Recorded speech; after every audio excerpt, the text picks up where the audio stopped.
भारत, जिसे सोने की चिड़िया कहा जाता था, वह धरती जहाँ ज्ञान की नदियाँ बहती हैं। लेकिन कहा जाता है कि यहाँ पर वह रहस्य जन्मा जिसे उजागर करने के लिए पूरे मानवता के लिए बहुत बड़ा खतरा था। एक ऐसी गुप्त समाज जिसके पास एक ऐसी किताबें थी जो इस मानव जाति को इंसान बना सकती थी और राक्षस भी। दोस्तों, स्वागत है आपके अपने चैनल हिस्ट्री दरबार में। आज हम बात करेंगे एक ऐसी रहस्यमय गुत्थियों की बारे में जो कि पूरे विश्व को हिलाकर रख दी। साल था 3री शताब्दी ईसा पूर्व। उस समय कलिंग का युद्ध समाप्त हुआ था। लाखों लाशें धरती पर बिछ गई थी। सम्राट अशोक के सामने एक बहुत बड़ा सवाल खड़ा हो उठा था।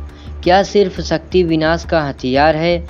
उसी पल सम्राट अशोक के समक्ष अपनी तलवार को फेंक दिए धरती पर और उन्होंने समझ लिया कि असली ताकत ज्ञान है। लेकिन ज्ञान एक दो धारी तलवार है। अगर ये गलत हाथों में पहुंचा तो पूरी सभ्यता को मिटाने की ताकत रखता है। यहीं से जन्म हुआ एक गुप्त संगठन का 9 अज्ञात पुरुष। यहीं से शुरू हुआ 9 किताबों का रहस्य। सम्राट अशोक ने 9 विद्वानों को चुना और उन सभी को एक एक किताबें बांट दी।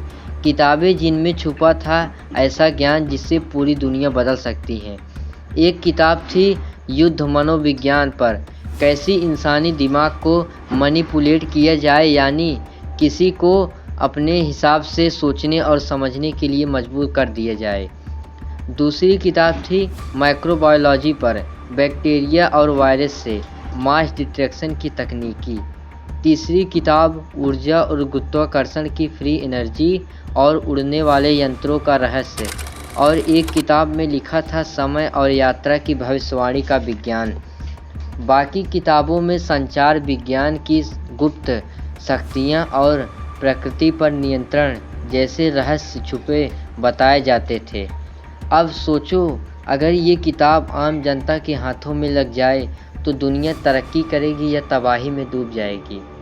और भी रोचक बातें हैं, जैसे तक्षशिला और नालंदा जैसे विश्वविद्यालय ज्ञान के भंडार उस समय माने जाते थे। लेकिन क्या वहाँ सिर्फ सेल्फ नॉलेज पढ़ाया जाता था? क्या असली रहस्य उन्हें 9 किताबों तक सीमित रहा?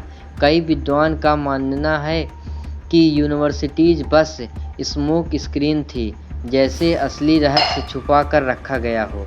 अजीब बात यह है कि 9 अज्ञात पुरुष का जिक्र सिर्फ भारत में ही नहीं बल्कि फ्रांस और यूरोप के लेखक ने भी किया कि ये संगठन अस्तित्व में था और उनकी परछाई दुनिया भर में के इतिहास में पड़ी। लेकिन भारत में इनके ठोस सबूत कम क्यों हैं? क्या सच को जानबूझकर दबाया गया या फिर ये कहानी गाड़ दी गई ताकि आने वाली पीढ़ियां चेतावनी समझें? कुछ खोज करने वाले विज्ञान ये मानते हैं कि ये सिर्फ अतीत तक सीमित नहीं रहा बल्कि उनका संगठन आज भी जिंदा है। हर युग में नए विद्वान चुने जाते हैं, किताबें उन्हीं की हवाले कर दी जाती हैं। वे परछाई में छुपे रहते हैं और तबाही लाने वाले खोजों को गलत हाथों में जाने से रोकते हैं। लेकिन सवाल ये है, कब तक वह दिन आएगा जब ये 9 किताबें पूरी दुनिया के सामने खुलेंगी? अगर खुली तो वह दिन इंसानियत का सुनहरा सवेरा होगा या आखिरी काली रात? दोस्तों, आज अज्ञात पुरुषों की कहानी भारत की सबसे गहरी गुत्थी है। कुछ इसे मृतक मानते हैं, कुछ इसे इतिहास की सच्चाई।